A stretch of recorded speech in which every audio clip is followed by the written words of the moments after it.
Halo teman-teman semua, perkenalkan saya Rakanan Dewa Indarto. Jadi hari ini kita mengunjungi apa nih? Mengunjungi sebuah perusahaan atau perusahaan pembelajaran yang bernama Newversity, dan sudah bersama saya ada Mas Aska. sebagai apa Mas? Sebagai salah satu co-founder juga, kemudian lebih banyak ngurus yang ada di internal, termasuk tata belajarnya. Sebenarnya lebih ke student success sih. Gitu, yang dampingi dari masuk, kemudian nanti lebih ke dia pengen ngapain, sama nanti pasca dia setelah lulus. Itu kita di sini namanya student success. Student success. Iya. Oke, sebelumnya nih aku mau tahu dulu nih Mas. Newversity itu apa sih Mas? Oke. Pertanyaan basic ya, awal-awal perkenalan. Oke, kita Newversity School of Software Engineering. Jadi sebenarnya kita itu mukanya itu adalah sekolah, gitu ya. Meskipun kita mukanya sekolah, sebenarnya secara holistik, tidak hanya sekolah, termasuk di dalamnya ada project-project IT yang kita itu kerjasama dengan perusahaan teknologi, perusahaan digital, atau perusahaan-perusahaan yang ingin mengkonversi cara kerjanya ke digital, sama termasuk ke lembaga pendidikan lain, termasuk institusi perguruan tinggi, pendidikan tinggi. Gitu. Jadi bisa misalnya bisnis yang pengen ngedigitalisasi, bisa di Newversity. Iya, betul. Sekarang kan udah mulai nih perusahaan yang dia cara kerjanya masih tradisional, masih pakai kertas lah, masih pakai yang belum online atau belum digital, itu biasanya kita bantu menuju ke digital, kayak gitu. Transformasi. Di apalagi sekarang udah dunia digital ya, semuanya emang harus ke internet gitu kan, apalagi banyak ya. Terus untuk pembentukan Newversity ini emang awalnya ada keresahan nggak sih dari salah satu mungkin foundernya, atau kayak kayaknya mungkin pengen bantu UMKM atau buat orang-orang gitu, tuh kayak ngelihat orang tuh mungkin ngeliat susah gitu belajar dunia ini gitu. Ini sesuatu yang menarik sebenarnya masih menarik banget. Mancing. Oke, ini sesuatu yang menarik sebenarnya. Jadi awalnya itu dari founder utama. Jadi kan saya co-founder, Mas Gre itu co-founder, dan teman-teman co-founder. Founder utamanya adalah Pak Mukorobin Ma'rufi, atau biasanya sering kita kenal dengan nama Robin Shihab. Nah, beliau itu dulu punya perusahaan IT di Jakarta. Nah, keresahannya adalah mencari talent, mencari source human resource-nya itu susah banget. Orang yang bisa IT, yang paham, dan sudah mulai ke ahli, yang tahapnya sudah bukan belajar lagi, tapi udah mulai mengembangkan, mendevelop, itu susah banget. Ketika pun ada, itu pasti ini Mas, culik-culikan. Iya, diculik Mas. Weh, ini orangnya ini bagus nih, kita gaji lebih gede, ambil. Nah, padahal orangnya persediaannya kan langka nih Mas. Nah, kayak gitu. Di sisi lain, dari sisi akademik, sekitar ratusan ribu mahasiswa lulusan IT itu belum tentu semuanya bisa ngoding. Ya kan, mungkin teman-teman di kelas mungkin ada beberapa yang ingin, mau, dan bisa untuk coding, itu cuma sebagian aja. Nah, itu pun pasarnya Pak luas, tapi orangnya nggak ada. Akhirnya Pak Robin itu dengan perusahaannya yang awal-awal itu membuat semacam talent pooling.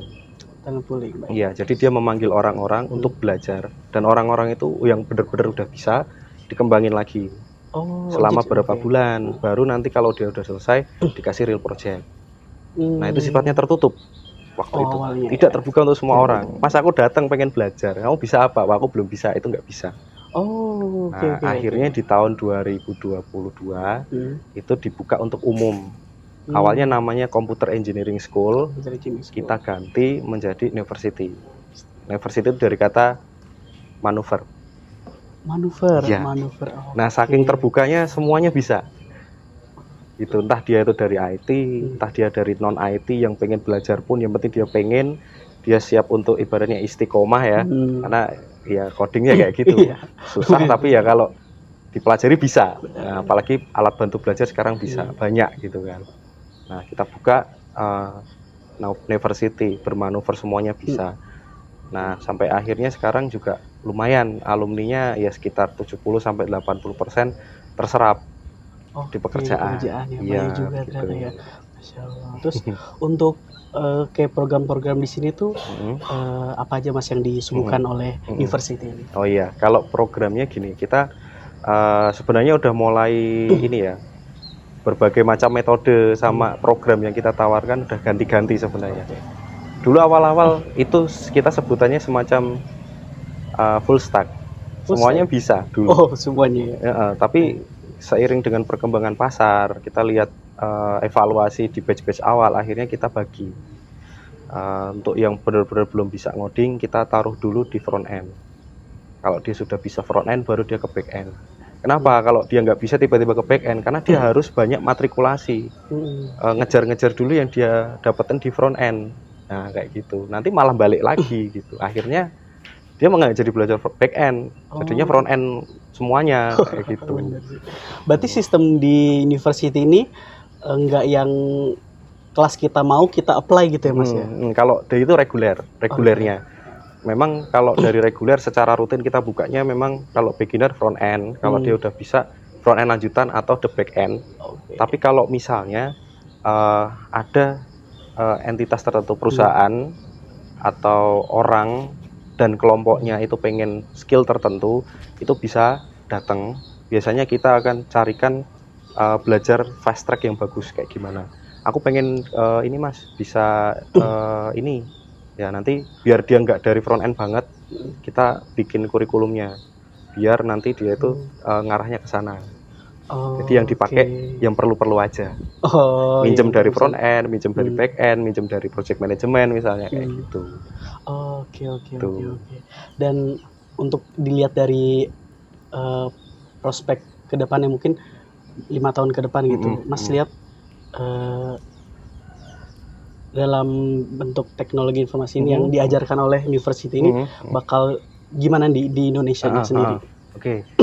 Indonesia ya, ini sebenarnya juga sesuatu yang menarik lagi kalau di Indonesia. Menarik lagi. di Indonesia itu dia lucu, konsumsi internetnya paling besar, tapi pemanfaatan teknologinya sama inovasinya rendah. Ya enggak, kita menikmati semuanya, rata-rata menikmati teknologi, konsumsi teknologinya banyak banget. Hampir semuanya sekarang suka banget hal-hal yang digital. Tapi untuk membuat, memproduksi, mempelajari itu sangat rendah rankingnya. Iya sih. Iya enggak? Iya sih, kan? Kita cuma pengguna aja kan. Betul. Pakai aja tapi nggak pernah mendevelop. Karena sebenarnya kita bisa. Nah, itu Indonesia, ngomongin Indonesia dulu. Nah, mungkin beberapa jurnal, mungkin beberapa penelitian itu juga mengatakan sebenarnya kalau Indonesia bisa memanfaatkan teknologi, berubah tadi itu GDP-nya sebenarnya bisa naik signifikan. Nah, sekarang juga kita lihat mungkin pemerintah atau mungkin beberapa akademisi dari institusi akademisi itu juga mengatakan hal yang sama. Makanya sekarang fokusnya mungkin kalau kita lihat ya, mungkin presiden yang akan datang atau pemerintah yang akan datang itu mulai berbenah ke arah situ. Nah, itu malah menjadi peluang, ini bahkan menjadi jangka panjang. Nah, sekaligus kita semuanya tahu lah, sekarang kita kan transformasi ke era digital. Apa-apa digital. Mau belanja aja sekarang online kan, cari kerja online juga kan, cari pacar online juga nggak Mas? Wah.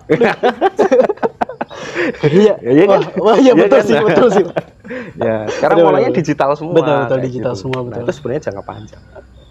Berarti untuk kalau yang Mas lihat nih untuk di Indonesia berarti mungkin setahun 2 tahun belakang ini atau sampai tahun ini dunia yang tentang digitalisasi atau apa tuh diperhatikan nggak sih atau justru kurang diperhatikan gitu loh. Untuk kan tadi untuk dilihat ke depannya gitu. Tapi kalau untuk lihat sekarang ini itu sebenarnya diperhatikan nggak sih sama pemerintah gitu atau kayak perkembangannya tuh dilihat nggak sih gitu. Nah, kalau dari pemerintah sebenarnya jujur saya kurang ikut ya. Tapi kalau misalnya dari satu sisi nih, dari yang aku tahu dari beberapa informasi atau edaran-edaran yang ada, lomba, kemudian kompetisi inovasi sekarang itu mulai ke arah digital. Tema-tema penelitian yang didanai, yang disukai itu sekarang kalau saya lihat teknologi juga. Nah itu sebenarnya mungkin bisa menjadi jawaban pemerintah care nggak sih? Kalau menurutku mungkin bisa dari situ. Gitu. Tapi nih secara industri mungkin akan beda cerita. Oke, baik. Oke, siap. Terakhir nih Mas, untuk kedepannya nih, University kira-kira ada agenda apa nih kedepannya mungkin? Kalau University agendanya kita akan konsisten meneruskan yang ada, yang baik-baik yang sekarang. Kemudian kita semua itu fokus sama alumni. Yang itu yang pertama, alumni. Jadi kita carikan project, kita bantu dia sampai dia bisa menghasilkan sebuah project. Insya Allah bulan-bulan ini ada 2 PT baru dari alumni yang kita bantu untuk ya ibaratnya membangun sebuah teknopreneur ya, sampai benar-benar ada project, ada klien, kemudian dia punya infrastrukturnya, kita bantu sampai bikin PT. Ya, alhamdulillah akan ada lahir 2 tahun ini nih? Bulan ini. Bulan ini. Bulan ini. Bulan ini, tunggu aja. Nah, salah satunya anak Amikom juga.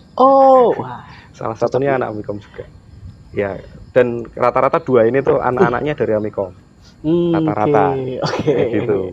Itu yang pertama. Yang kedua, jangka menengah ke panjangnya kita lagi pengen ya kayak Amikom lah, pengen bikin punya perguruan tinggi juga. Ke depan itu institut lah. Amin. Semoga University jadi University beneran. Amin. Mungkin gitu. Bisa di terakhir promosi Mas untuk mungkin teman-teman yang ingin belajar gitu kan, bisa langsung. Oh ya, monggo teman-teman. Pintu University sangat terbuka. Sebagaimana tadi di awal kita bilang ya, kita manuver. Jangankan teman-teman yang di Amikom yang notabene dia adalah orang yang belajar IT dari dia mahasiswa baru sampai maba lagi. Mahasiswa bangkotan. Waduh. Dan cepat lulus Mas, menu-menuin parkiran. Waduh. Betul. Parkirnya sempit lagi. Nah, silahkan monggo, karena yang di sini kebetulan malah justru teman-teman yang dari pertanian, dari peternakan, dari psikologi, bahkan dari sastra, itu mereka mulai melek dan mereka sadar kayak gitu.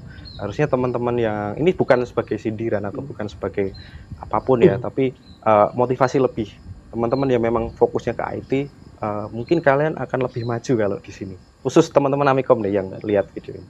Malah justru kalian harusnya lebih maju kayak gitu. Karena tidak benar-benar mulai dari bawah banget kayak gitu.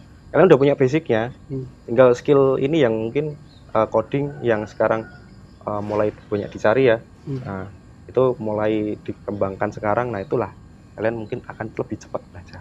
Apalagi sekarang ada AI ya, makin AI ya. Di sini kebetulan kita juga ngerjain project AI. Bikin LMS, bikin ini kayak semacam ChatGPT sendiri. Lagi project ngerjain itu juga.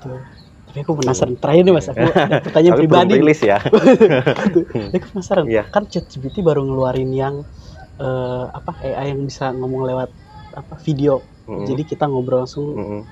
Nah itu kayak Mas gimana melihat perkembangan AI sekarang yang sampai bisa ngobrol video call gitu dan ngobrol langsung kayak sama orang beneran gitu. Bisa lihat kita pakai baju apa dari gitu. Ya itu kan perpaduan banyak ya dari text recognition, kemudian dari object detection, kemudian ASR, pengenalan suara dan lain-lain. Nah itu memang dikombinasikan seperti itu. Sebelum ini dulunya adalah robot fisik kan. Nah mungkin kalau kita lihat di sosmed banyak juga kan. Itu perkembangan yang bagus sebenarnya. Bagus. Lebih pengalamannya lebih imersif aja. Kayak gitu. Mungkin ya ada yang butuh sampai seperti itu. Kalau saya dan teman-teman mungkin belum butuh. Karena kita hanya butuh brainstorming untuk mempermudah pekerjaan yang sifatnya repetitif kayak gitu. Kalau yang tadi sifatnya virtual asisten yang bisa ngomong kita bajunya pakai warna apa kan mungkin personal itu kan. Kalau itu memang targeted consumer lah kayak gitu. Itu bagus banget. Mungkin pengembangannya juga akan banyak kayak gitu. Gitu. Tapi menurut Mas kan ini AI kan robotnya. Nah, apakah dia akan dimanusiakan gitu? Dalam arti kayak kan udah ChatGPT itu kalau aku sih gambarinnya kayak udah kayak ngobrol sama orang aja gitu loh. Jadi bukan sama kayak program, bukan kayak ngomong program gitu. Nah, bakal menjadi kayak bakal memanusiakan teknologi gitu. Atau akan menggantikan manusia gitu? Mungkin, jadi kayak gitu mungkin. Nah itu memang simpang siur ya, banyak perbincangan di luar kita yang wah ini AI berbahaya, ini bisa menggantikan ini. Ya sebenarnya malah kita yang aware itu cepet-cepetan duluan menggunakan AI gitu. Sebenarnya memang tidak selalu menggantikan gitu. Tapi dengan AI itu kita bisa lebih efisien, hacking time. Jadi di waktu yang sama kita bisa menghasilkan banyak hal kayak gitu. Itu malah sebenarnya yang harus harus kita fokuskan ke situ kayak gitu. Udah banyak banget pertanyaan nih yang seru banget Mas di sini. Kayak mungkin teman-teman cocok banget yang mau belajar tentang IT, mau belajar tentang mungkin siapa tahu bikin AI sendiri kan. Iya. Ikut university bikin AI juga nanti ya. Bisa langsung daftar ini. Ya, monggo. Nanti boleh ngopi ke sini juga. Bisa langsung ke sini ya. Nanti semua informasi akan tulis di deskripsi. Kalian langsung cek aja, oke? Makasih banget ya Mas atas waktunya. Terima kasih semua teman-teman udah nonton. See you.